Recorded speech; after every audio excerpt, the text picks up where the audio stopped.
Heto na yung part 2 nung kampipit serye naming magkakapatid. Gumising na nga ako pagkatulog ko.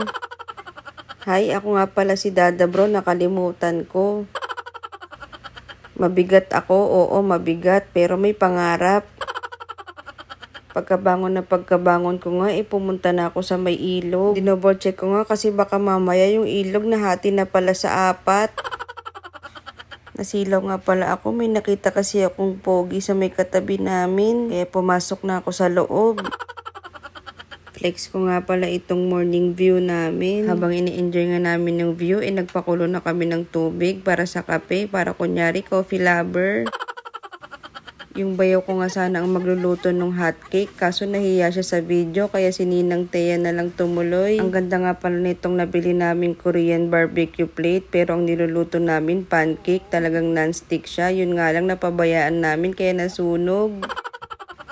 Tulong-tulong nga pala kami dito magluto ng almusal. Sabi ko kasi kapag hindi sila tumulong magluto, pet nyo may sabaw. Habang busy nga ang lahat na mag-prepare ng almusal, si Ninang Thea naman ituturuan tayo kung paano timplahin itong, ano ba to? Ano to? Drip coffee. Oo, ayun, drip coffee. Nagbaon na nga pala kami ng drip coffee. Kaya ito, i-brief tayo ni Ninang kung paano timplahin itong brief coffee. Ano? Nagbubulol na tuloy ako. Naalala ko kasi nung may nagtimpla ng drip coffee, hinalo nila yung ground beans dun sa may tubig. Sabi pa nga hindi daw masarap yung kape kasi hindi man lang daw nalusaw sa tubig. Kasalanan talaga nung kape, hindi marunong mag-adjust.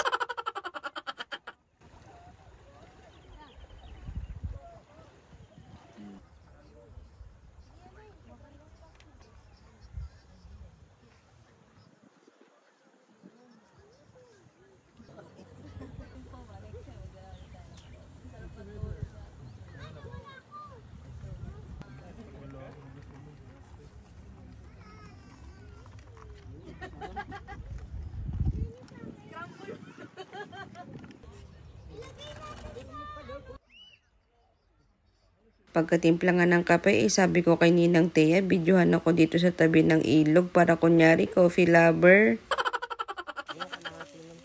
Habang nagluluto nga kami, biglang lumakas ang hangin. Buti na lang mga pabigat kami kaya hindi kami nilipad. Pagkatapos nga naming paglutuan itong Korean barbecue plate ng pancake, ginamit na rin namin siyang parang plato para kunyari synthetic.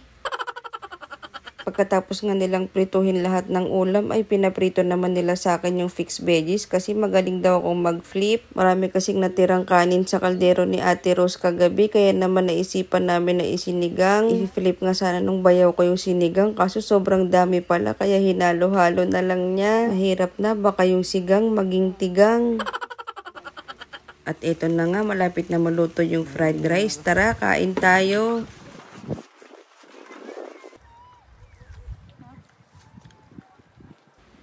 Naghihiwa pa nga si Shara dito ng kamatis, partida. Nakalimutan namin, may baon pala kaming itlog na maalat.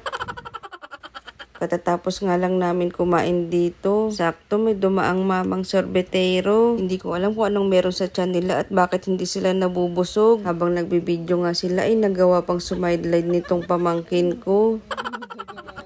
Matapos nga namin kumain at magpahinga ng konti isa-isa na rin namin niligpit yung mga gamit. At syempre isa sa mga rule, leave no trace. Kung dumating kang malinis yung paligid, umalis ka ring malinis. Dispose the waste properly. In Tagalog, wag mag-iiwan ng kalat. Respeto na lang sa may-ari ng campsite at sa mga susunod na campers. Ito na naman yung pinakamasakit na part, yung magligpit at umuwi ng Manila. Pero ganun talaga, lalo na kung ang budget mo pang one night lang tapos inutang mo pa.